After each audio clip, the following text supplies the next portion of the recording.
Assalamualaikum warahmatullahi wabarakatuh.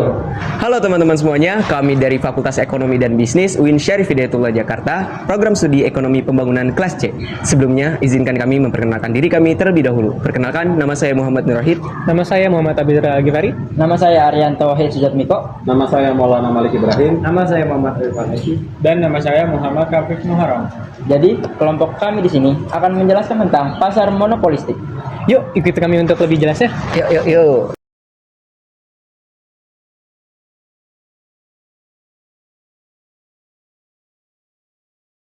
Baik, pertama-tama saya akan menjelaskan tentang apa itu pengertian dari pasar monopolistik.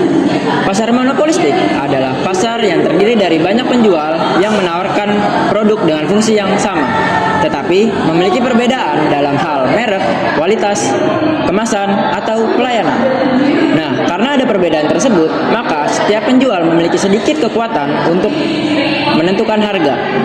Meskipun tetap bersaing dengan banyak penjual lainnya. Selanjutnya, apa sih perbedaan antara pasar monopoli dan juga monopolistik? Jadi, perbedaan keduanya itu terletak pada jumlah penjual dan juga barang yang dijual. Pada monopoli hanya ada satu penjual, tetapi beliau ini memiliki kendali penuh atas harga yang ditetapkan. Sedangkan pada monopolistik memiliki banyak penjual yang menawarkan produk yang mirip, tetapi terdiferensiasi, seperti merek, desain, dan juga kualitas yang dijual. Sehingga keduanya ini mempunyai sedikit kontrol harga, tetapi bersaing ketat. Oke, jadi di sini saya akan menjelaskan kelebihannya. Apa sih kelebihannya? Kelebihan yang pertama adalah banyak produsen sehingga konsumen bisa memiliki alternatif lain. Ketika barang yang dituju tidak tersedia, konsumen memiliki banyak produsen lain untuk dituju. Yang kedua adalah produsen bisa dengan bebas keluar masuk pasar karena tidak memiliki hambatan yang berarti. Nah, yang ketiga adalah memiliki banyak inovasi yang bisa dilakukan, mulai dari proses produksi atau mengembangkan cara baru untuk menarik konsumen baru. Selanjutnya, kekurangan pasar monopolistik. Yang pertama, memerlukan biaya yang cukup besar, karena pemain pasar di dalamnya memiliki skala ekonomis yang cukup tinggi. Yang kedua, operasinya tidak seefisien pasar persaingan sempurna, karena harga lebih tinggi, kuantitas yang lebih rendah, dan tidak tercapai efisiensi baik produktif maupun alokatif. Yang ketiga, perusahaan tidak memiliki gerakan inovasi, karena modal terbatas dan kecenderungan memperoleh keuntungan dalam jangka panjang, sehingga menghalangi produsen untuk menciptakan inovasi. Selanjutnya kita akan bahas terkait ciri-ciri pasar monopolistik. Yang pertama, banyak penjual dan banyak pembeli. Pasar monopolistik memiliki banyak penjual dan pembeli mirip pasar persaingan sempurna. Yang kedua, diferensiasi produk. Jenis produknya sama, namun memiliki perbedaan dalam berbagai hal, seperti merek, kualitas, dan pelayanannya. Yang ketiga, kekuatan harganya terbatas. Produsen dapat menentukan harga produknya sendiri, namun tidak sembarangan karena adanya harga pesaing yang serupa. Yang keempat, promosi wajib aktif. Kenapa? Karena jenisnya yang sama, maka promosi sangat wajib dan sangat diperlukan untuk menonjolkan keunggulan dan kualitas dari produk tersebut. Yang kelima, itu ada bebas keluar dan bebas masuk pasar monopolistik. Dalam pasar monopolistik, produsen baru dapat dengan mudah masuk ke dalam pasar monopolistik. Dan produsen lama juga dapat dengan mudah untuk keluar dari pasar monopolistik. Kenapa? Karena hambatan untuk keluar dan masuk ke dalam pasar monopolistik tidak setinggi pasar persaingan sempurna. Yang keenam, itu ada persaingan dari pasar monopolistik ini tidak cuma harga, karena persaingan utamanya itu ada dari kualitas, merek, ataupun brandingan, kemudian ada pelayanannya, dan lain-lain. Dan yang terakhir, ada teknologi dan inovasi. Jadi karena ketatnya persaingan, maka produsen sangat wajib untuk mendorong inovasi produknya terus-menerus. Terima kasih.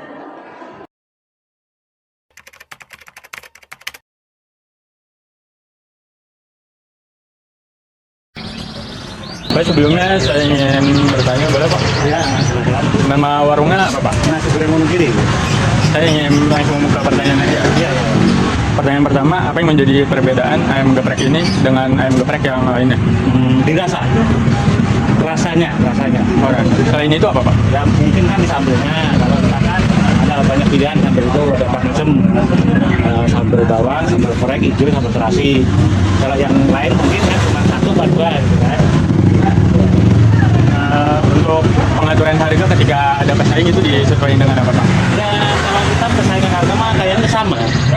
Ya kita dirasa aja, jadi pembeli kan bisa ngerasain mana yang enak, kalau harga mungkin sama. Harganya udah ditentuin apa bisa berubah-ubah? Bisa berubah-ubah, bisa berubah-ubah, iya. Ketika bahannya naik. Nah, ketika misalnya itu kalau bukan pas naikin harga, pas Idul Fitri itu kan harga itu nganggur, kita bisa naikin harga. Kalau hari-hari biasa kayaknya susah, walaupun harga sembako oke kayak sekarang nih. Seminggu kemarin tuh cabai 30.000, sekarang 120. Harga tetap sama. Ya itu ya. Gitu. Ya, baik Pak, terima kasih ya Pak. Iya ya. Oke Bu, singkat aja boleh dikenalin Bu, ini nama warungnya apa? Ayam geprek Pasuruan. Ayam geprek Bogor, oke. Ada dua pertanyaan ya Bu ya. Yang pertama, apa yang menjadi perbedaan ayam geprek ini sama ayam geprek yang lain daerah sini? Sambelnya, Teksturnya kan ada yang keras, ada yang lembut. oh iya, itu udah aja ya. Iya. Oke, terus pertanyaan kedua, mengatur harga ibu ayam geprek ibu ini disesuaikan sama apa sih Bu? Menyesuaikan standar dengan pedagang yang lain. Oh berarti daerah sini udah kali kong standarnya segini Iya, kalau udah ada. mahal nanti susah. Ya, ya benar. Ya udah, Bu, cukup. Terima kasih ya Bu. Ya, sama-sama. Ya. Nah, begitulah teman-teman contoh dari pasar monopolistik, di mana kekuatan harga bisa diatur oleh pedagangnya itu sendiri, tapi tidak bisa sembarangan karena adanya pesaing yang serupa. Dan mereka juga bersaing dari segi kualitas, rasa, dan lain-lain. Oke, baik. Untuk contoh soalnya yaitu misalnya di pasar persaingan monopolistik mempunyai N perusahaan. Nah, masing-masing perusahaan ini mempunyai karakteristik sebagai berikut. Demand-nya yaitu Q sama dengan 100 per N dikurangi dengan P, dan total cost-nya yaitu 50 ditambah Q kuadrat.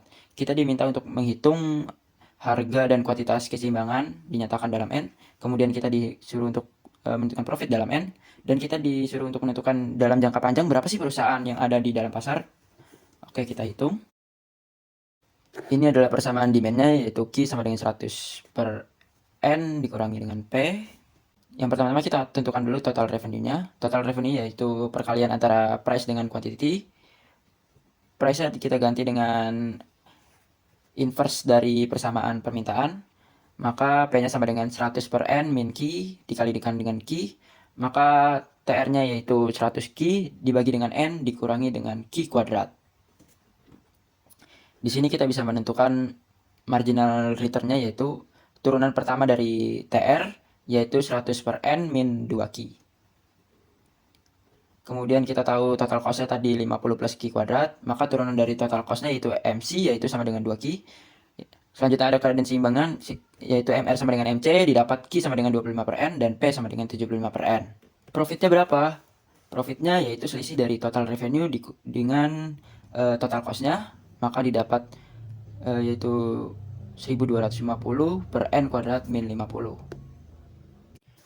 Oke, selanjutnya pertanyaan yang ketiga, dalam jangka panjang, berapa sih perusahaan yang masih eksis dalam pasar? Kita tahu, dalam jangka panjang, profit di pasar persaingan monopolistik adalah 0, yang dikarakteristikan dalam P sama dengan AC. P-nya adalah 75 per C, 75 per N, dan AC sama dengan 50 per Q ditambah Q. Q-nya diubah dengan 25 per N, maka 50 dibagi 25 per N ditambah 25 per N, maka didapat N sama dengan 5. Jadi, dalam jangka panjang, jumlah perusahaan di dalam pasar adalah 5 perusahaan.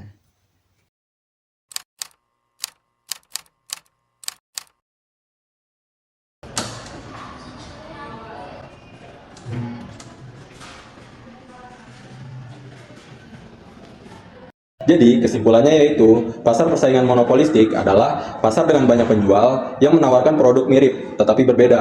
Karena perusahaan menentukan output pada kondisi MR sama dengan MC. Perusahaan bisa untung di jangka pendek, namun di jangka panjang keuntungan menjadi 0, karena perusahaan bebas masuk dan keluar pasar. Struktur ini kurang efisien karena harga lebih tinggi dari biaya marginal, dan ada kapasitas berlebih. Tetapi tetap memberi manfaat berupa variasi produk bagi konsumen. Baik, demikian pembahasan terkait pasar monopolistik yang dapat kami sampaikan. Terima kasih sudah menonton. Kurang lebihnya mohon maaf. Wassalamualaikum warahmatullahi wabarakatuh.